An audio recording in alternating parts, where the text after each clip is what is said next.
Today I'm going to talk about the YN685 versus the Canon EX-RT.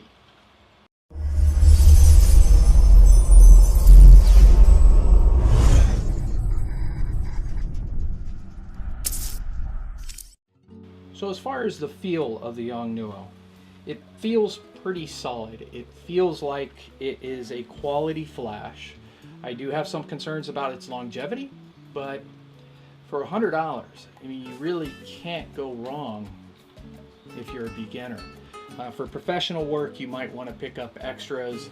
I personally picked up 2 of these, and I think they're almost disposable.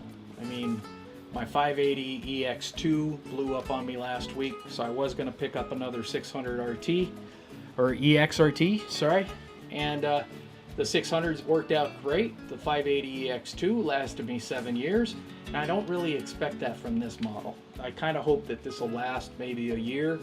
Maybe I'll be surprised, we'll see. As far as the performance of it, it seems to not quite be as powerful as the 600RT. It's maybe a third of the stop less. I'll do some tests and I'll show you that. As far as the menu system on the YN685 is very nice. It's very easy to understand. I have no problems with it. The 680 or the 600 EX-RT is a little daunting as far as the menus, the custom menus, and the switching some of the power settings, and when it's dark, it's hard to find.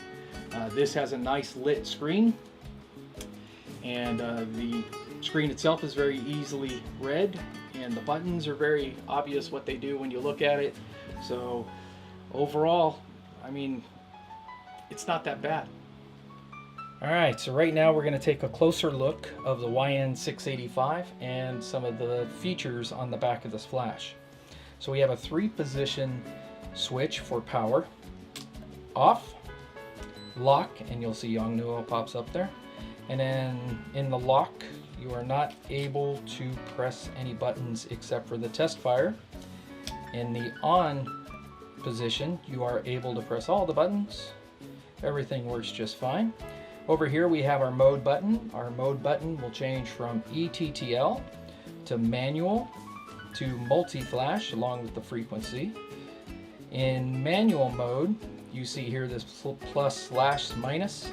If we press the corresponding button below it, we are able to go through and cycle through all the different power settings. Put it on a quarter power for right now. Then over here we have zoom / custom functions. If we short press it, you can see up here we're able to change our zoom level anywhere from 20 millimeters to 200 millimeters. If we long press, we're able to go through and change some of the custom functions or clear them. I'll go ahead and I'll press this button over here that corresponds to the return. And then of course you have your test pop and sync right here. That will get you high-speed sync. You can see a little icon there. Press it again and we have second curtain sync. Press it again, we're back to normal.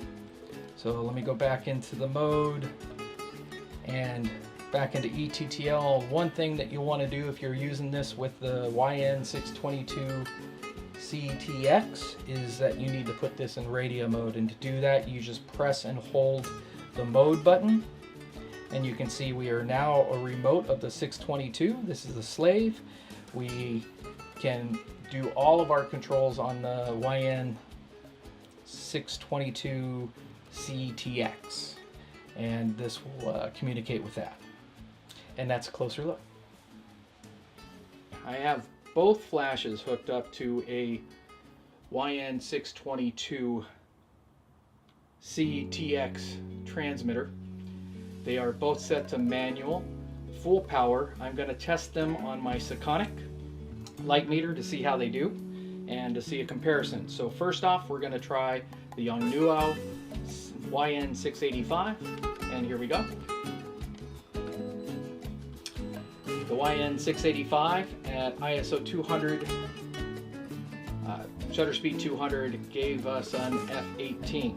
Now we're going to do the 600 full power. Here we go. 3, 2. And that gave us an f/25. So there is quite a bit of difference in the power. Let's try one more. I'm going to close my eyes this time. f/25. Let's try Yongnuo.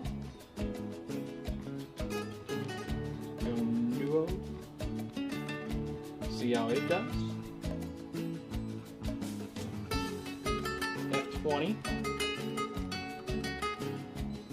f/18. A little bit of difference. I'm going to change, and now I'm blind, I can't see anything. Let's try half power. Alright, this is Yongnuo, half power. f/14.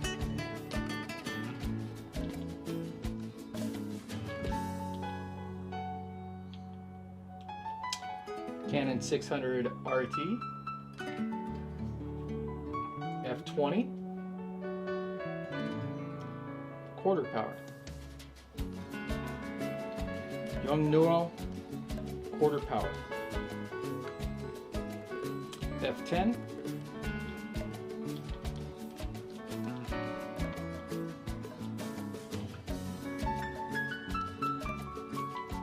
Canon quarter power.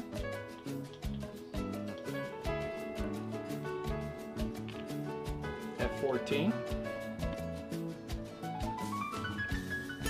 So it looks like overall the Canon 600 is a bit more powerful.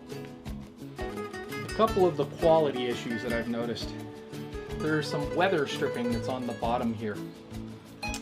And this little rubber grommet is already starting to come off. It's just come off.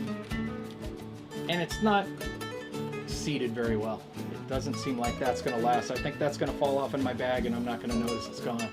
It's going to be on the ground somewhere at a reception or something along those lines. It's just not going to last. The battery door. Sorry, I just popped it off. The battery door. It's not too bad. I've heard a lot of complaints that these battery doors fall off.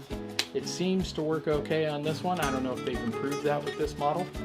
It has the bounce card and the little diffuser. Never use that. Overall, pretty nice. Now I'm pairing up my YN685 with the YN622C-TX, and this allows me to adjust the exposure, change the mode, change the zoom level, almost complete control of the flash directly on the camera. You can even, while using this, you can even use the camera's in-camera control of the flash. It seems to work seamlessly. It transmits ETTL, and I've been very impressed with it.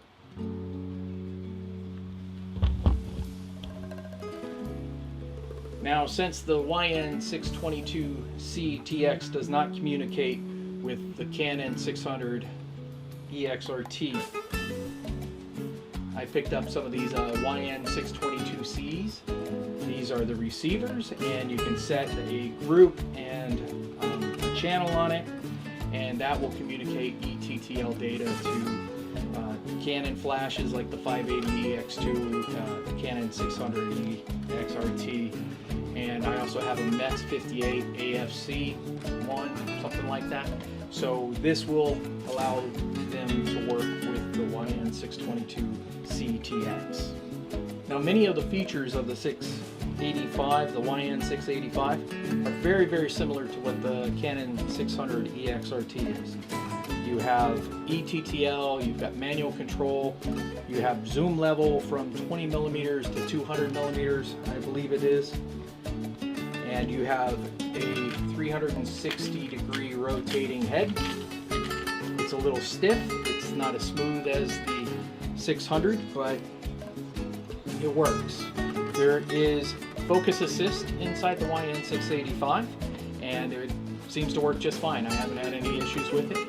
I've shot weddings, events with the 685, and so far it's been performing pretty good. Overall, I think it's not a bad buy at $100.